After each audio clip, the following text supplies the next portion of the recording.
El héroe de esta historia es un maestro del disfraz. A algunos se les ha aparecido como una cuña, a otros como un cono. Pero sea cual sea la forma que haya adoptado, él siempre ha sido el número uno. Su historia es nuestra historia. Es una historia de lucha, de conocimiento, del lugar de donde vienen los números. Veremos cómo uno contribuyó a la creación de grandes ciudades y a la construcción de imperios, e inspiró a algunos de los más grandes pensadores de la historia. Y veremos también cuál fue su papel en el hecho de que el dinero funcione como lo hace. Oh, gracias. Y por último veremos cómo uno se alió con cero para dominar el mundo en que vivimos hoy en día. El mundo digital. El mundo gobernado por unos y ceros. Las palabras que estoy diciendo ahora han sido recogidas en primer lugar por mi ordenador utilizando un código de unos y ceros. Incluso mi imagen, que sale en esta televisión digital, ha sido enviada a través del éter como una serie de unos y ceros.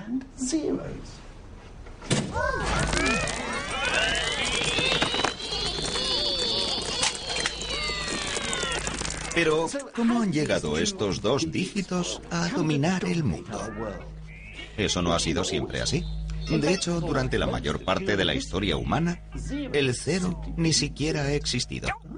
Es uno el que ha contado de verdad.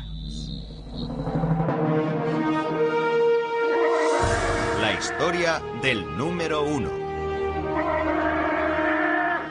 ¿De dónde venía uno? Bueno, esta historia empieza en los albores de los tiempos.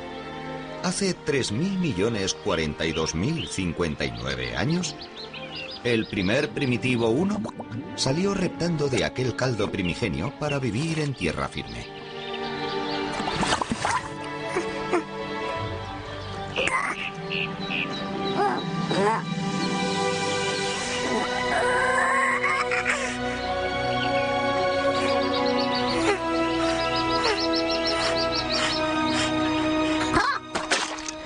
No, en absoluto, es broma. De hecho, los orígenes del uno están envueltos en misterio. Un misterio que solo nuestros más primitivos antepasados podrían resolver. En cierto momento, alguno de ellos debió ser el primer ser humano que usó el uno para contar. Pero, ¿cuándo? Prácticamente desde que el hombre ha sido capaz de hacer marcas en los huesos, ha estado, haciendo marcas en los huesos. Pero, ¿qué hay del tipo que hizo rayas como estas hace 150.000 años? ¿Es posible que estuviera contando? ¿Acaso estas rayas representan una serie de unos? Bueno, los expertos nos dicen, con todo el peso de las pruebas científicas y arqueológicas, que no tienen ni idea. De lo que sí están bastante seguros es de que uno es mucho más joven que nosotros. No ha sido hasta hace relativamente poco, unos 20.000 años escasos, que tenemos una prueba sólida de la existencia de uno y de que alguien lo utilizaba para contar. Por supuesto, no tenía este aspecto cuando nació. Entonces, uno no era más que una raya en un hueso. Este hueso es conocido como el hueso de Ishango. Fue hallado hace relativamente poco en el Congo. Y miren, aquí pueden ver las rayas. Sabemos que cada una de ellas representa un uno. ¿Cómo podemos estar tan seguros? Bueno, alguien debía estar contando porque hay 60 rayas a lo largo de esta parte del hueso y otras 60 en esta otra parte, distribuidas además en grupos de la misma cantidad. Y no hay modo de hacer eso si no es contando. El hueso de Ishango marcó un momento decisivo de la humanidad. Los zoólogos nos dicen que otros mamíferos son capaces de contar hasta 3 e incluso hasta 4, pero no más.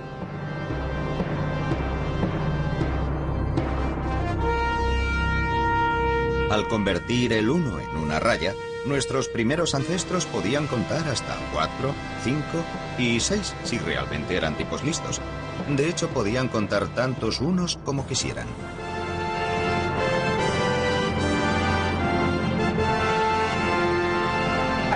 Y eso fue lo que nos dio ventaja sobre leones y tigres.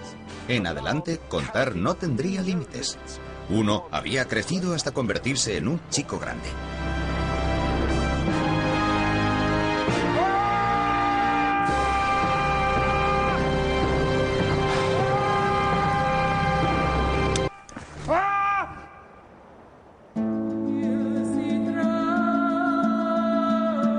Mientras tanto, los humanos estaban empezando a mudarse, y eso iba a cambiar la historia de uno para siempre. Dejaron de vivir en cavernas para construirse sus propias cuevas, las casas.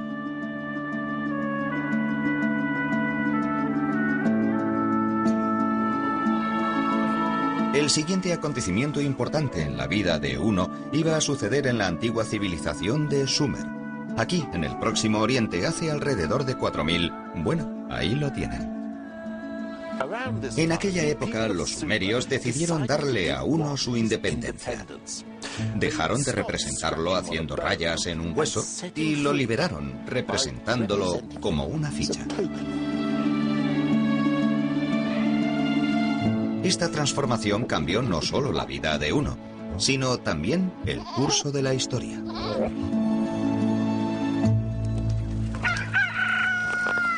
La invención de estas fichas permitió a los sumerios hacer cosas que nadie había hecho hasta entonces.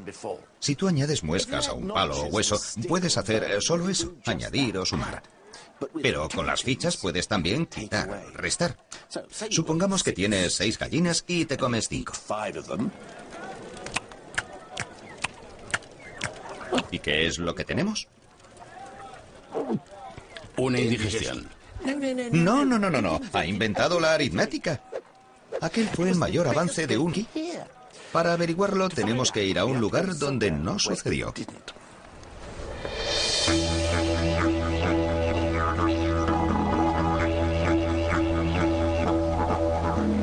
Conozcan a los Walpiri de la Australia Central. Son un pueblo que vive aquí desde hace unos 30.000 años, aunque no hace tanto que los antropólogos descubrieron que no utilizan números. La gente se interesó por los Walpiri porque en nuestra lengua no utilizamos números. Tenemos una palabra para decir uno, pero eso es todo. Hasta recientemente, los Walpiri se las han arreglado sin utilizar números. ¿Cómo lo han podido hacer? Las cosas que hacen ustedes en su mundo se hacen aquí de otra manera. Vean, por ejemplo, al anciano Yapal Jarri, que ha crecido y ha vivido sin usar nunca números.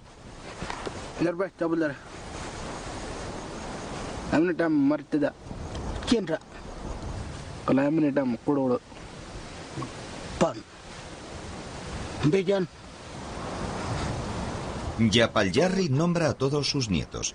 Lo que no dice es 4, que no existe en su vocabulario.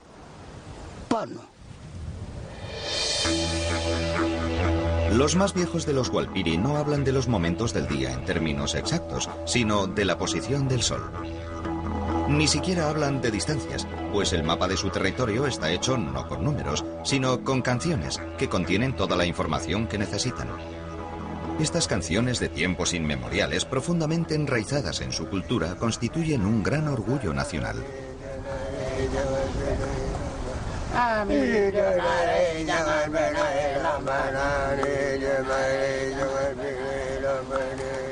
El hecho es que tradicionalmente los Walpiri no han necesitado realmente un sistema numérico, y mucho menos la aritmética. Pero, ¿por qué en la otra punta del mundo, hace 6000 años, las gentes de Sumer sintieron la necesidad de convertir a uno en una ficha e inventar las matemáticas?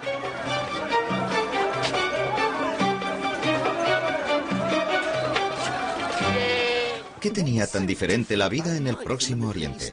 ¿Por qué la gente de la zona quiso expresar todas las cosas de forma matemática? Tal vez fuera porque había muchísima gente viviendo en el mismo lugar. A diferencia de los Walpiri, los sumerios vivían en ciudades, y las ciudades exigen organización.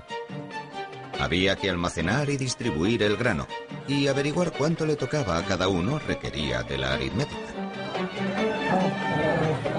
Por eso los sumerios convirtieron a uno en fichas en forma de cono. Las fichas hicieron posible la aritmética que hacía falta para conocer la riqueza, calcular beneficios y pérdidas, tal vez lo más importante, recaudar impuestos. Sí, se puede atribuir el invento de las matemáticas a la vida urbana.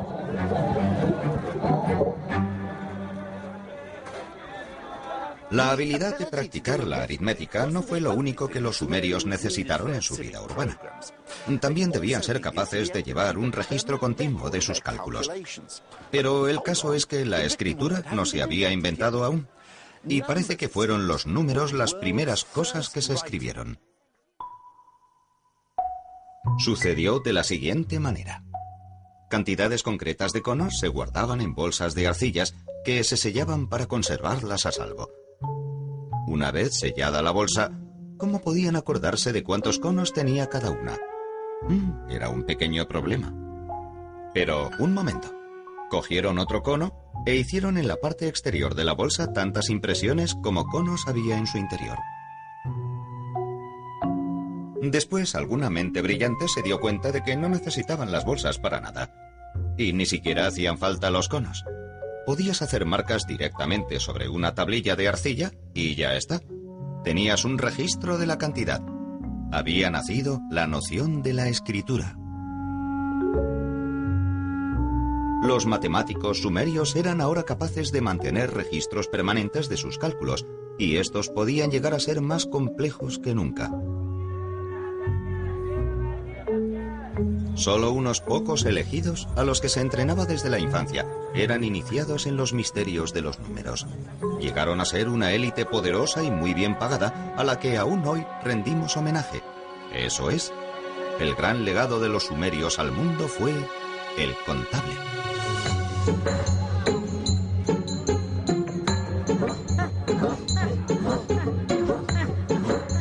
Uno era ahora disciplinado y estaba organizado como nunca lo había estado.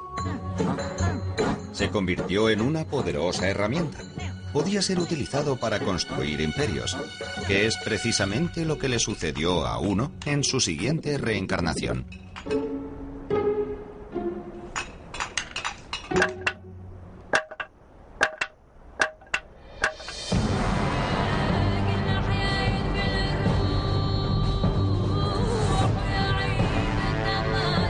En manos de los sumerios, Uno había llegado a ser parte de un complejo sistema de cómputo. Los egipcios llevarían sus talentos mucho más allá. Además de andar muy lentamente, no sonreír y formar en línea, a los egipcios les encantaban las cosas grandes, los grandes edificios, las grandes estatuas y los grandes ejércitos. También llegaron a utilizar números realmente enormes. Y la forma en que los escribían nos proporciona una reflexión fascinante de la jerarquía de la sociedad egipcia. Primero estaban los números de los trabajos y tareas cotidianas. 1 era una simple línea sin adorno alguno. 10 era una cuerda. Y 100, un rollo de cuerda. Todos humildes números del trabajo diario. Pero a continuación venían los números de los aristócratas, números para impresionar. 1000 se representaba con un loto, que es el símbolo del placer. 10.000 era un dedo autoritario. Y por fin llegaba el número de los faraones, aquel con el que los sumerios ni siquiera llegaron a soñar. 1.000.000, el tipo de número que solamente un faraón podía necesitar para contar a sus prisioneros.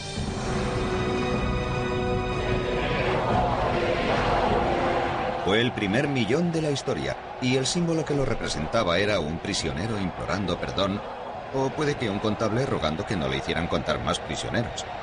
En cualquier caso, Uno nunca había tenido tanto trabajo. Pero los egipcios querían que Uno hiciera también otro trabajo, tal vez el más importante de todos. Necesitaban que les ayudara en la obra. Los antiguos egipcios eran constructores empedernidos que tenían buen ojo para la belleza. Pero no se pueden crear cosas bellas sin medirlas con exactitud. Y no se puede medir con precisión si no sabes cuál es tu unidad. Es decir, qué es lo que entiendes por uno.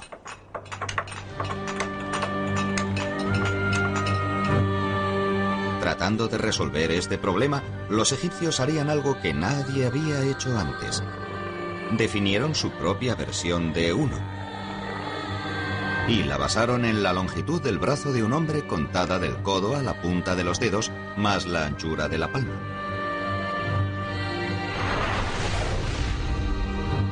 Uno era ahora conocido como el codo, la medida de todas las cosas, el soberano indiscutible.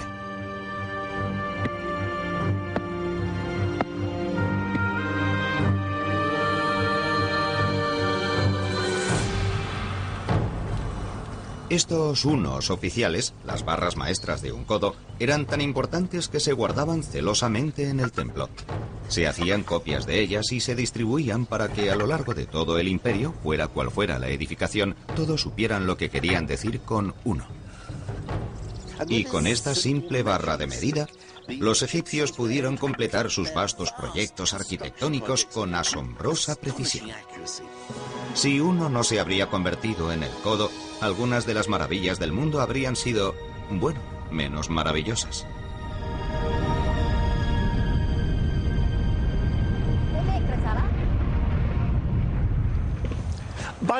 Haciendo que uno pasara de contar cosas a medirlas, los antiguos egipcios no solo inauguraron todo un nuevo mundo de trajes a medida y moquetas ajustadas, sino que también hicieron de uno la medida de todas las cosas.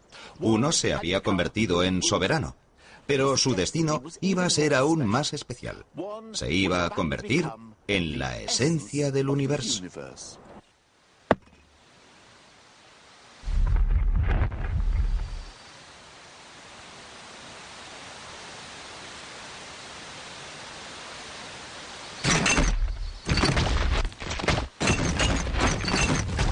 Todo empezó hace alrededor de 2500 años en la antigua Grecia, o lo que entonces era la Grecia moderna, a causa precisamente de un tipo que se llamaba Pitágoras. ¿Pitágoras? ¿No tenía una teoría o algo así?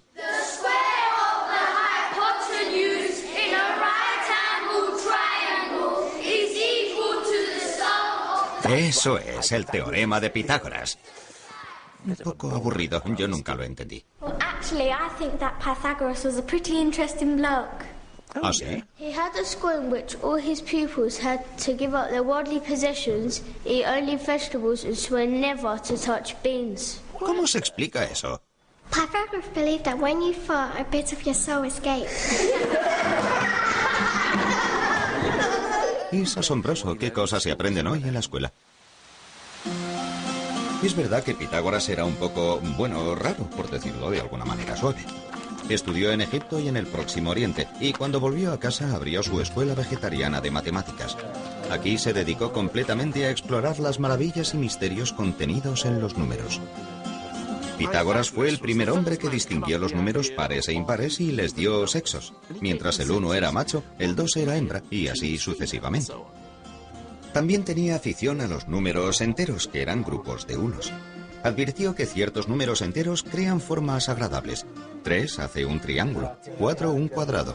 1 más 2 más 3 más 4 hacen 10, que forma un triángulo mágico.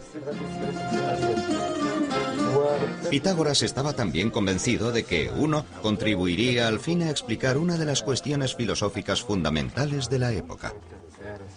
Los filósofos griegos buscaban incansablemente la primera materia del universo, aquella de la que todo estaba hecho. Un filósofo decía que todo estaba hecho de fuego, otro que de aire, el tercero que de agua. Pitágoras decía que todo estaba hecho de números, incluida la música. Para descubrir lo que Pitágoras quería decir, he venido al Jardín Botánico de Waterperry, en el Oxfordshire. Oh, muchas gracias. Pero ahora necesito un matemático. Oh, yo soy matemático. Oh, mira qué suerte. Pero si quieres saber algo sobre Pitágoras, la música y las matemáticas, vamos a necesitar algunos tiestos de diferentes tamaños. Ay, ay, ay. Oh, perfecto. Pitágoras quería comprender por qué ciertas combinaciones de notas sonaban tan hermosas y armónicas, y vemos que si golpeamos un tiesto, obtenemos una nota, la... Pero si la combina con la nota de este otro tiesto, la... Es una combinación bastante mala. Escuchémoslas juntas. Sí, eso no suena nada bien. Pero si toco este tiesto de aquí, la... Es una combinación hermosa. Vamos a escucharlas a la vez. Pero ¿por qué es una combinación tan hermosa? La respuesta es por la matemática. Los pesos de cada uno de estos tiestos mantienen una relación perfecta de 1 a 2. Y es esa combinación de números enteros la que produce ese sonido tan hermoso en oposición al caso del primer tiesto. Esto es en relación como de 1 a 1,2. No es una relación agradable de números enteros, por lo que se produce un sonido poco armonioso. Lo que Pitágoras dice es que las armonías son combinaciones de números enteros, números que vienen a ser grupos de unos. Pitágoras advirtió que estos números enteros eran la razón por la cual las cosas sonaban de manera tan hermosa, y eso le entusiasmó tanto que pensó que realmente la matemática era la base de todo, que podría explicar la armonía musical y el cosmos, y de ahí acuñó la frase la música de las esferas. ¿Tocamos?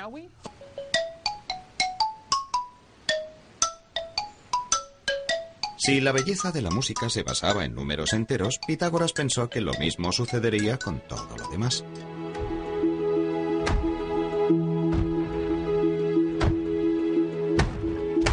Y como los números enteros son grupos de unos, uno debería ser la materia esencial de la que estaba hecho el universo. El uno nunca había sido tan admirado. Pero en última instancia, todo el sistema de creencias de Pitágoras estaba condenado al fracaso. E irónicamente, fue el triángulo que lo hizo famoso el que probaría su error.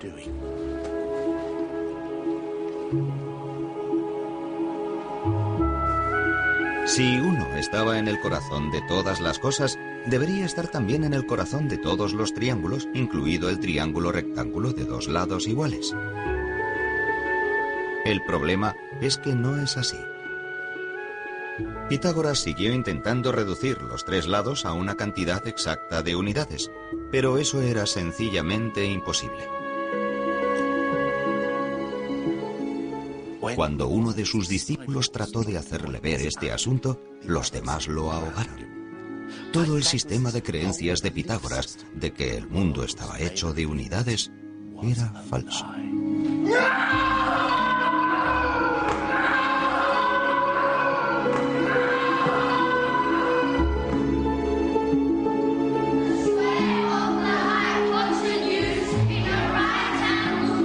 Pobre Pitágoras, que fue derrotado por su propia y más querida forma geométrica.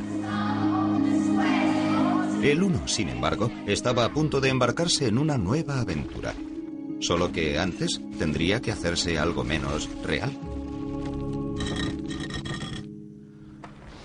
Como todos los humanos anteriores a él, Pitágoras no concebía los números si no representaban cosas reales. Un 1 no era un 1 si no se refería a una silla, o un paso, o un presentador de televisión.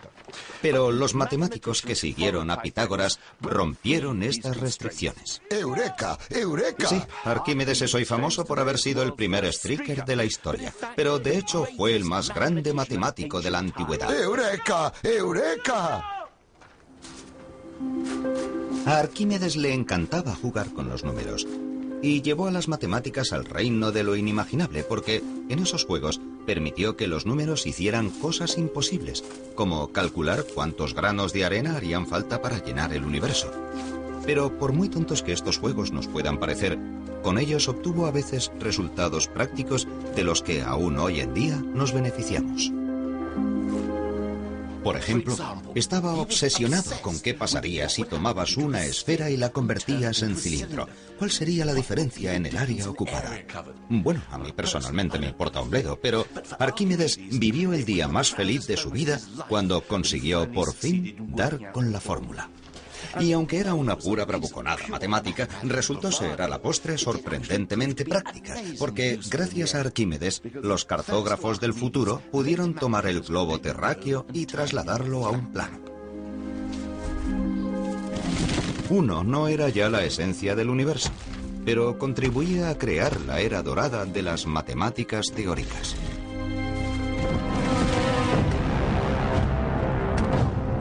Pero una nueva fuerza se estaba extendiendo por el mundo, y uno estaba a punto de ser dominado por un pueblo que tenía obsesiones muy diferentes.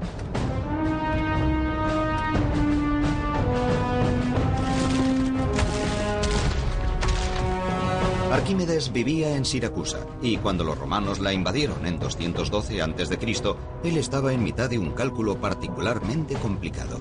De hecho, estaba tan enfrascado en su trabajo que lo único que pudo decir fue: «Le ruego que no me moleste ahora». Tal vez no fue una actitud muy inteligente. Fue el fin de las matemáticas teóricas en el mundo clásico. Los romanos no estaban interesados en vagas abstracciones del tipo cómo calcular el peso de todas las cabras que hayan vivido nunca. Estaban más interesados en el poder. Lo quisiera o no, uno era ahora un siervo de Roma.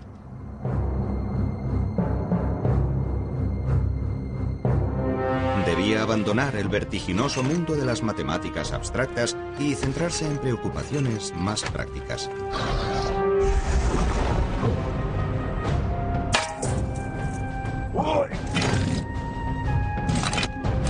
Se convirtió en la columna vertebral del mundo romano, pues los romanos lo usaron para establecer una rígida cuadrícula numérica en su ejército.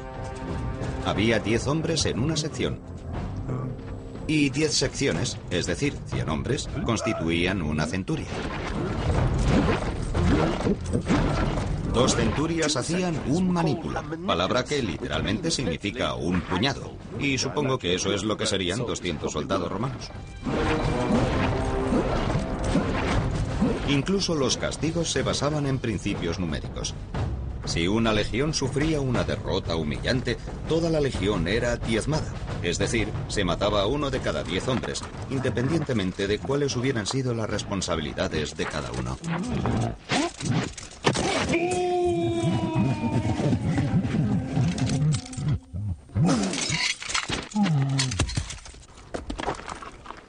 El gran objetivo del mundo romano era mantener las cosas en funcionamiento. Las matemáticas teóricas no iban con ellos. Y, desde luego, no me extraña nada, porque los números romanos no facilitan precisamente las cosas, ¿no? Míralos. No son más que una versión más elaborada de las viejas muescas en los huesos, y la única sofisticación venían a ser nuevos símbolos para los números cada vez menos manejables. V para el 5, X para el 10, C para el 100, hasta llegar al símbolo del millón. Pero esto sigue siendo un simple sistema de cómputo que viene muy bien para grabar inscripciones en las tumbas, pero no resulta muy útil para las complicaciones de las matemáticas teóricas. Por ejemplo, intenten escribir 1000 millones de esa manera. Yo lo he hecho y con los números modernos me ha llevado 8 segundos. En números romanos llevaría unos 16 minutos. No resulta sorprendente, por tanto, que los números romanos no se utilizaron para hacer cálculos. Para ello, había que valerse de una tabla de cómputo, una primitiva versión del ábaco.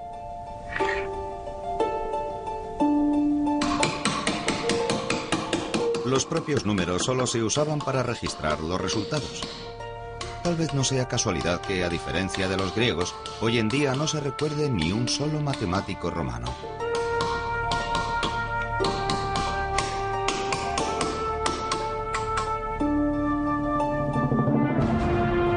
Con la extensión del poder romano, se difundió también su sistema numérico.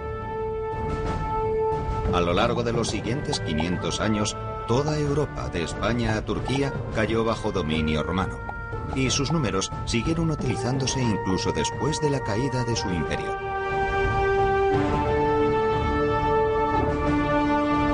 Pero aunque el sistema romano parecía indestructible, no lo era.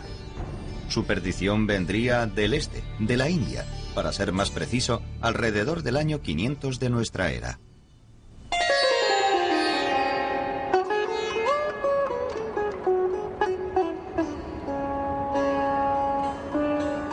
Uno tenía un primo indio que durante un tiempo estuvo viviendo en una atmósfera algo más enrarecida.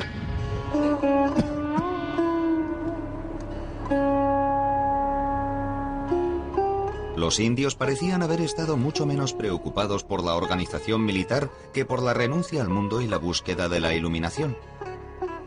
Pero el nirvana no está ahí mismo al final de la calle. Para alcanzarlo hay que recorrer un camino muy largo que exige dedicarle muchísimo tiempo. De modo que para expresarlo, los indios tuvieron que inventar números extraordinariamente grandes. Ahí está el rayu, por ejemplo. Un rayu es la distancia que recorrería un dios en 6 meses si avanzara 1.000.000 de kilómetros en cada uno de sus parpadeos. ¿Y qué tal un palia? Un palia es la cantidad de tiempo que me costaría hacer un gran montón de lana de 10 kilómetros de alto si añadiera una hebra cada siglo. He aquí uno que he hecho un poco antes. Está claro que son unos números que a uno le harían sentir pequeño si no hubiera tenido la ayuda de sus amigos.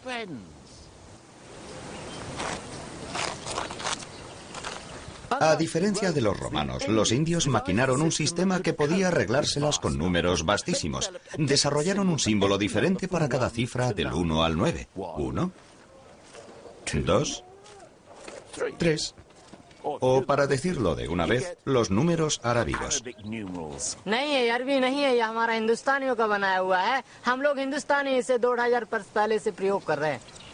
La verdad es que tiene razón. Los números que utilizamos actualmente se llaman arábigos, pero de hecho nacieron aquí, en la India, en fecha tan temprana como el 500 después de Cristo. Pero hace alrededor de 1500 años, o algo más si están viendo una reposición de este programa, a alguien se le ocurrió una idea estupenda, increíble y extraordinaria. La mayor revolución que se había producido en los números desde que los sumerios inventaron las matemáticas. Un invento que cambiaría el mundo. Inventaron un número completamente nuevo. Y es aquí, en este diminuto templo de 11 siglos de antigüedad en Gwalior, en el norte de la India, donde se encuentra este nuevo número.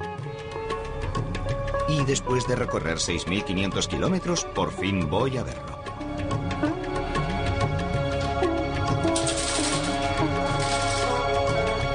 Oye, Nick, está cerrado.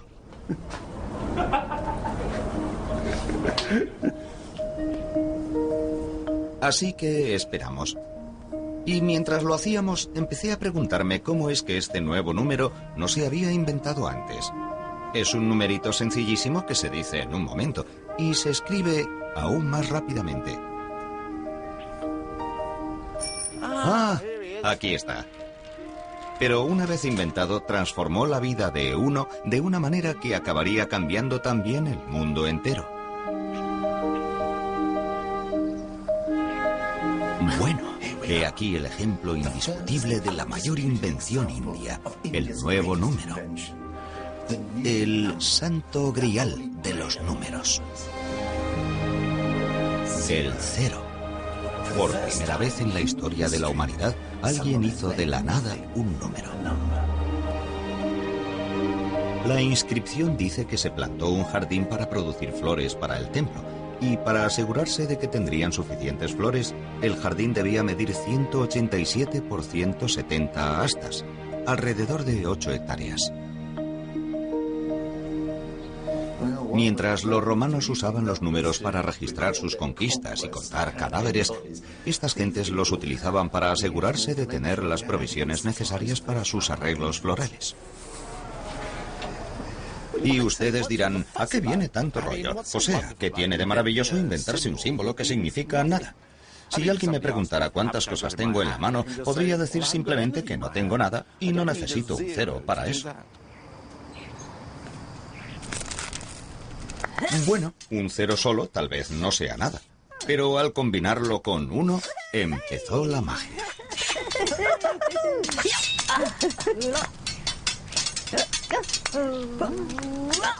Y cuando a ellos se unió el resto de la tropa, los resultados fueron espectaculares.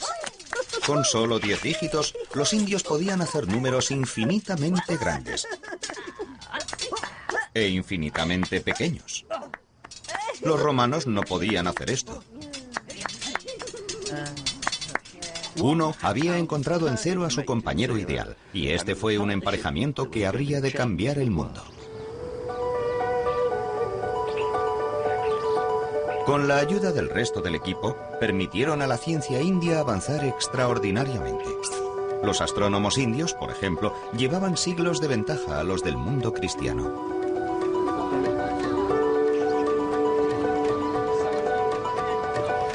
Los científicos indios afirmaron que la Tierra giraba sobre su propio eje y que se movía alrededor del Sol. Algo que en Europa Copérnico no averiguaría hasta 1000 años más tarde.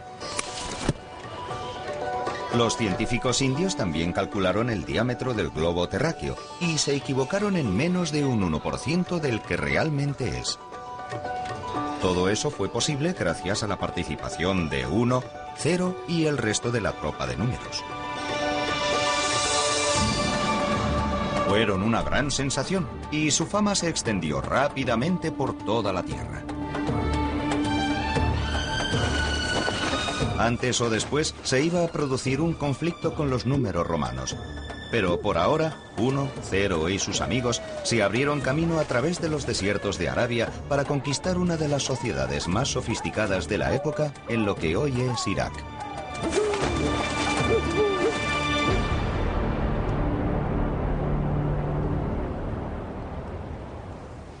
Cuando el Islam tenía poco más de 100 años, Bagdad estaba gobernada por el gran califa Al-Mansur. El califa quería que su pueblo viviera de acuerdo con el Corán, para lo que instituyó tribunales y jueces que aplicaran la ley del profeta.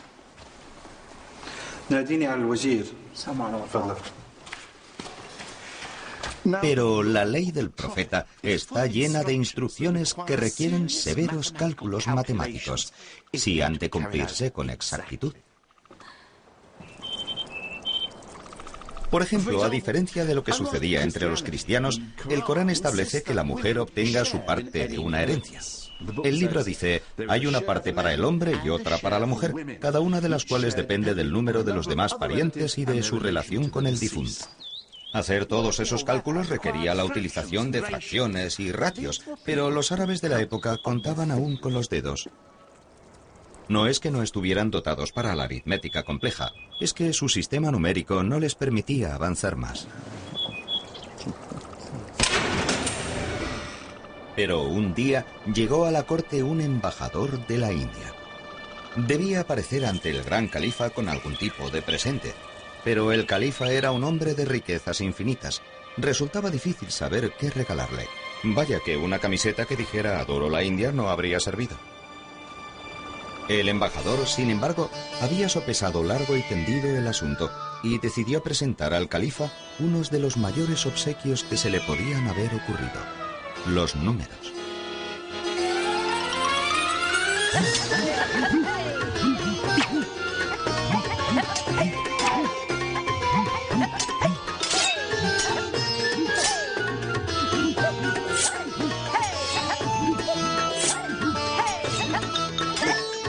La verdad es que no sabemos exactamente cómo el mundo islámico llegó a adoptar los números indios, pero la historia del embajador es mi favorita.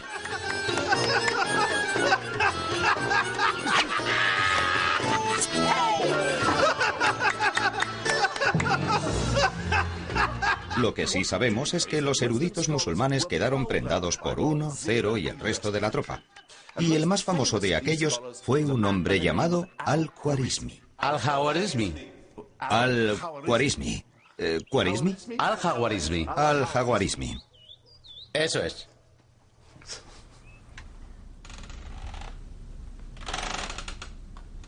Al-Khwarizmi y sus colegas enseñaron a estos números un montón de trucos completamente nuevos. Ecuaciones cuadráticas. Álgebra. Pasteles de logaritmos cúbicos invertidos. Bueno, vale, eso me lo acabo de inventar. Pero estas nuevas hazañas numéricas permitieron a la ciencia, las matemáticas y la astronomía alcanzar grandes logros en el Próximo Oriente, y la cuadrilla india resultó un gran éxito en todo el mundo islámico. Pero al otro lado del Mediterráneo, la Europa cristiana estaba aún bajo la garra inamovible del ejército de los números romanos, y siendo romanos, no iban a permitir dar paso fácilmente a los incansables recién llegados. La confrontación entre los dos sistemas era inevitable, y cuando llegara, dejaría sellado el destino del mundo occidental.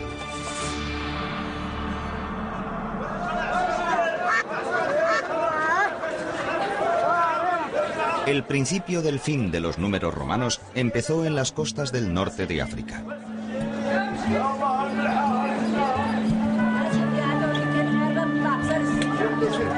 Los comerciantes musulmanes adoptaron rápidamente el uso de 1, 0 y compañía en sus negocios y actividades. Para finales del siglo XII, los números indios eran ya de uso común. Y fue en el ajetreado puerto de Bellaya donde un joven, hijo de un diplomático italiano con base en Argel, vio por primera vez su asombrosa actuación.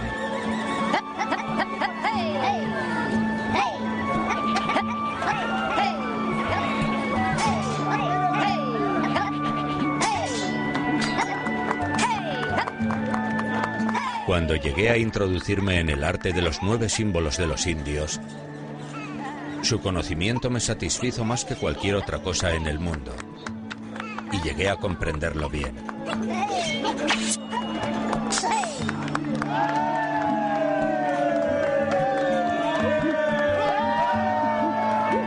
Aquel joven era conocido como Fibonacci, y quedó tan prendado de los números indios que cuando creció decidió llevárselos con él a casa.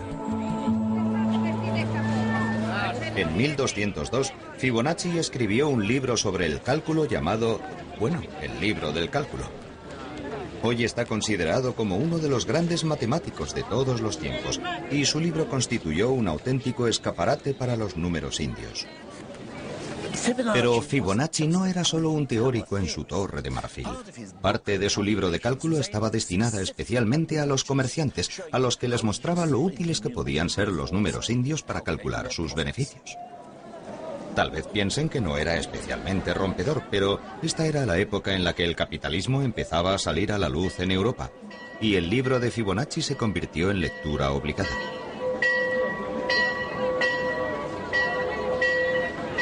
Por desgracia, la gente corriente se encontraba cómoda con los viejos números. Al fin y al cabo, habían vivido con ellos durante los últimos 1000 años. Los viejos números romanos no iban a ponérselo fácil a los recién llegados.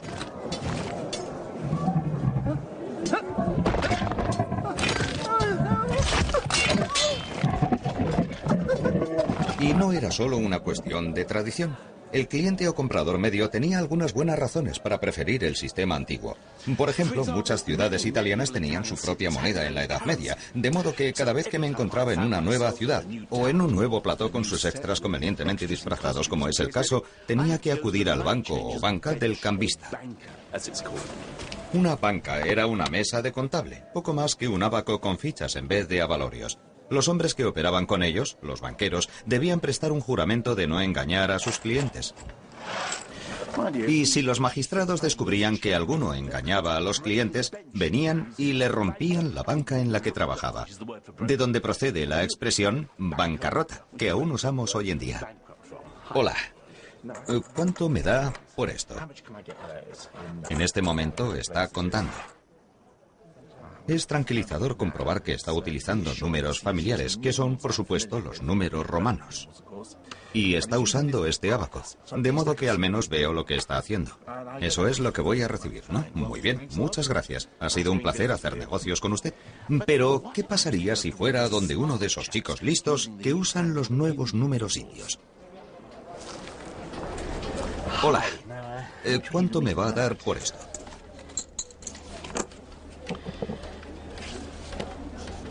Aquí hay un ligero problema.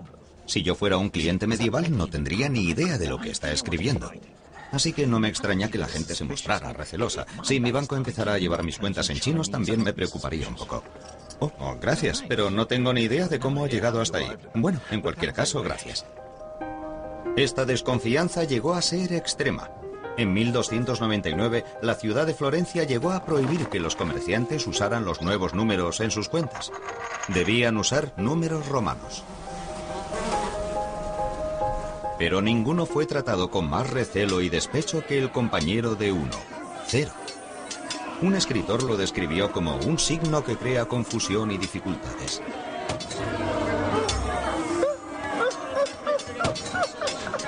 A 0 se le llamó cifra, y se le consideraba tan sospechoso que esta palabra acabó definiendo el modo de hacer códigos secretos, de donde viene cifrar y descifrar. Pero el viejo sistema tenía los días contados, y supongo que puede culparse de ello a la secular codicia humana. Los tradicionalistas que se aferraban al ábaco y a los números romanos nunca habían tenido que calcular intereses sobre préstamos, porque la Iglesia Católica decía que cargar interés sobre el préstamo era pecado. Se llamaba usura. Pero cuando llegó la Reforma, las iglesias protestantes se mostraron más comprensivas con los negocios, y las antiguas objeciones cristianas contra el capitalismo parecieron desaparecer. De modo que en este nuevo ambiente de préstamo e interés, ¿cuál de los dos sistemas se revelaría como más eficaz? ¿Los números romanos o el ábaco? Bueno, vamos a averiguarlo. A mi derecha, un matemático de primera clase. A mi izquierda, una gran experta en el uso del ábaco. Si yo prestara a alguien 10 euros al 0,5% de interés mensual, ¿cuánto me deberá al terminar el año? ¿De acuerdo? ¿Preparados? ¿Listos? ¡Ya! Kimi se dedica al ábaco desde que tenía 15 años y está usando un moderno modelo Soroban, pero tal como se hacía en el siglo XVI, va redondeando sus números a las décimas y centésimas más cercanas. Esperemos que le salga todo redondo. Marcus utiliza lápiz y papel y trabaja sobre una cuadrícula de decimales. Vive en el norte de Londres con su encantadora esposa Shani y 3 hijos adorables. No es grande, pero es inteligente. Ah, parece que Kimi tiene una respuesta. Sí. ¿Cuál es tu respuesta? 10,60. 10,60. De modo que el interés compuesto a un año es de 10 euros con 60 y parece que el ábaco lo ha resuelto con más rapidez que el matemático. Bueno, yo no quisiera amargaros la fiesta, pero creo que esa respuesta está equivocada. Mi resultado es de 10,61,677766403 para ser exactos. He tenido en cuenta el resto del interés, que es muy poco cada mes, pero suma algo. De modo que me sale ese 1,6 de más. Para el hombre de negocios medieval, esa podía ser la diferencia entre poder ganarse la vida o no. Tal vez sea por eso que el individuo que maneja el ábaco parezca tan desgraciado. A medida que el capitalismo ganaba respetabilidad, el cálculo del interés simple y compuesto se convirtió en imprescindible para cualquier comerciante respetable. Y para llevarlo a cabo, incluso con el ábaco, el viejo sistema romano no podía competir con los números indios. Así que siglos después de que Fibonacci los trajera a Europa, los números indios, al final, desplazaron a los pesados y torpes números romanos. Eran rápidos y versátiles, y con 1 y 0 como líderes, mucho mejores en el trabajo de equipo.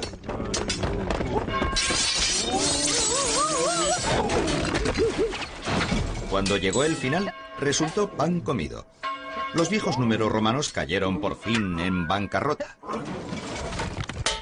Pero 1 y 0 tenían planes de futuro aún más ambiciosos y no pensaban incluir en ellos el resto de los números.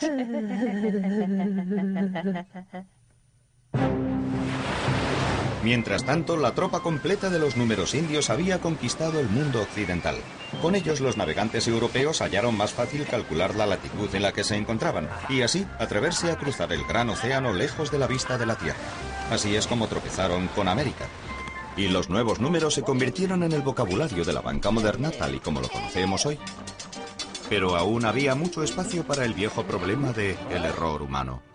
¡Socorro, socorro! ¡Socorro, socorro, socorro! ¡Qué desgracia! ¡Socorro, qué desgracia! Colón pensaba que había llegado a Japón cuando de hecho había llegado a las Indias Occidentales tras recorrer la mitad del mundo. Había cometido un error que es cosa de humanos, pero había un hombre empeñado en conseguir que dejaran de producirse. Sucedió alrededor de 1600... Bueno, no sé ni por qué me molesto.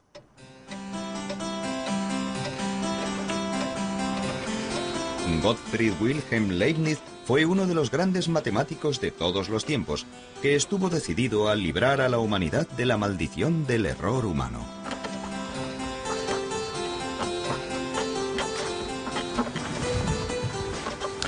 Tratando de hacerlo, Leibniz inventó algo que aún hoy sigue afectándonos en nuestras vidas cotidianas.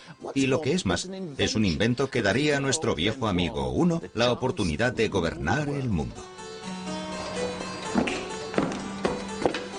Leibniz estaba convencido de que podía erradicar el error inventando una máquina de calcular mecánica, y de hecho construyó una, utilizando todos los números del 0 al 9.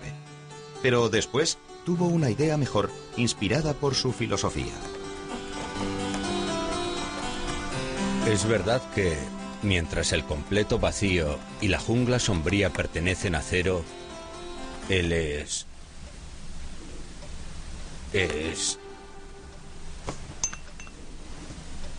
Espíritu de Dios y su luz pertenecen al Todopoderoso Uno. En otras palabras, y parafraseando a Leibniz muy libremente, el universo es una especie de queso de Gruyère, cosa que algunos habíamos sospechado durante años. En él, los agujeros son tan importantes como el propio queso, de modo que para construir el mundo necesitamos tanto algo, el viejo número 1, como montones de nada, que es donde el 0 entra en acción.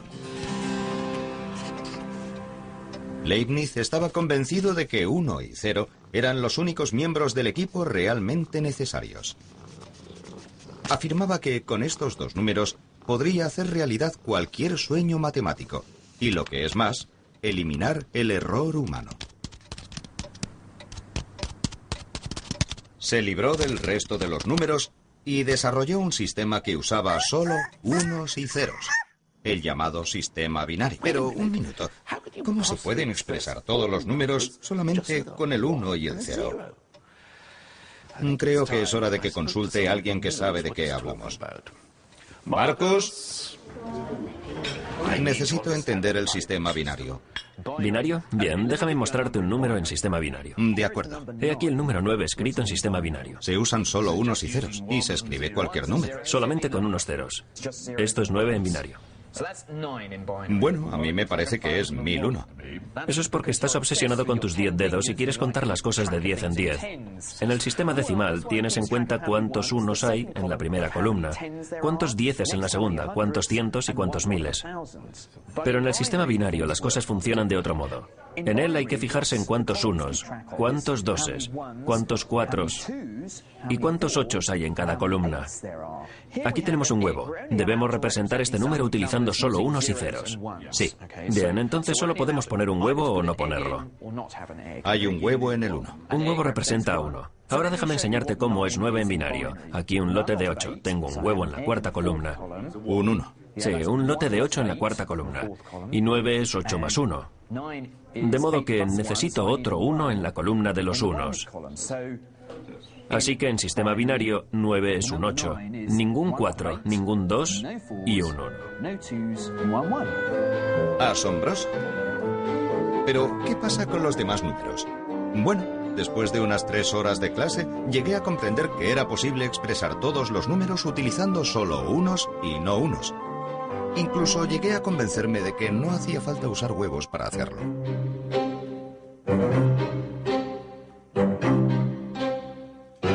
Es un tipo de sistema mecánico. Es muy mecánico el sistema de añadir unos y ceros y por eso es perfecto para una máquina, porque a la máquina no le importa lo largo que pueda llegar a ser el número. Puede arreglárselas con números larguísimos, mientras que nosotros no podemos hacerlo. Lo interesante es que es una forma muy eficiente de sumar números y por eso a las máquinas les encanta poner los números en sistema binario. Y Leibniz diseñó una máquina binaria exactamente de ese tipo. Solo que él utilizó bolas de metal que caían sobre ranuras y no huevos y hueveras. En adelante, los errores serían cosa del pasado. Parecía que la era digital podía empezar ya a conquistar el mundo. Desgraciadamente, nunca la construyó.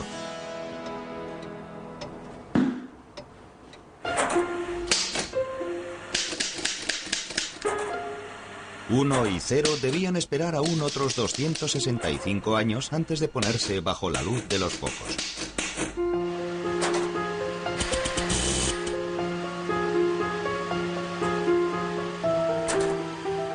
He aquí Colossus, el primer ordenador de funcionamiento binario del mundo. Es el sueño de Leibniz hecho realidad. Pero en vez de dejar caer bolas metálicas en ranuras, Colossus es una máquina electrónica. Aquí, 1 y 0, algo y nada, han acabado estando en su elemento como corrientes eléctricas, encendido y apagado. Colossus se creó en la Segunda Guerra Mundial y se instaló aquí, en el centro de decodificación de Bletchley Park. Estaba formado por 1200 válvulas, miles de cables y cientos de componentes mecánicos. Pero como en todos los ordenadores de hoy en día, el verdadero corazón de esta máquina es 1 y 0. En su forma eléctrica binaria, 1 y 0 llevaron a cabo millones de cálculos rapidísimos que pudieron descifrar los códigos del enemigo antes incluso de que los alemanes afilaran sus lápices. Gracias a Colossus, los aliados supieron lo que decían los mensajes alemanes antes que el propio Hitler. Y puede que este extraordinario invento contribuyera a acortar la guerra en más de 2 años. La tecnología que nació aquí, en Bletchley, ha cambiado nuestro mundo para siempre. ¿Recuerdan todas aquellas razones por las que hacía falta utilizar y comprender los números? Realizar cálculos astronómicos, hacer mediciones, dividir correctamente las propiedades. Los ordenadores pueden hacerlas todas. Sacar porcentajes, calcular los cambios de moneda y el interés compuesto. Todos esos cálculos que preocuparon y a veces dejaron perplejos a los grandes pensadores de la antigüedad pueden dejarse ahora en manos de los ordenadores. Podemos vivir en nuestra bendita ignorancia sin saber siquiera si el resultado es correcto o incorrecto. ¿Y eso tiene que ser bueno? ¿No?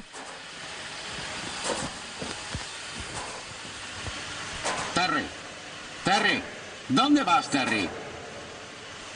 ¿No me vas a dejar aquí? ¿No, Terry? ¡Terry! En la era de los ordenadores, todo nuestro mundo está gobernado por una corriente de unos y no unos, desde los extractos bancarios hasta los informes médicos, incluidos los códigos de barras cada vez que compro una lata de comida para gatos. De modo que el resto de los números pueden ser arrinconados en el basurero de la historia. No necesitamos más que a 1 y 0. El viejo dúo ha llegado a la cima del éxito.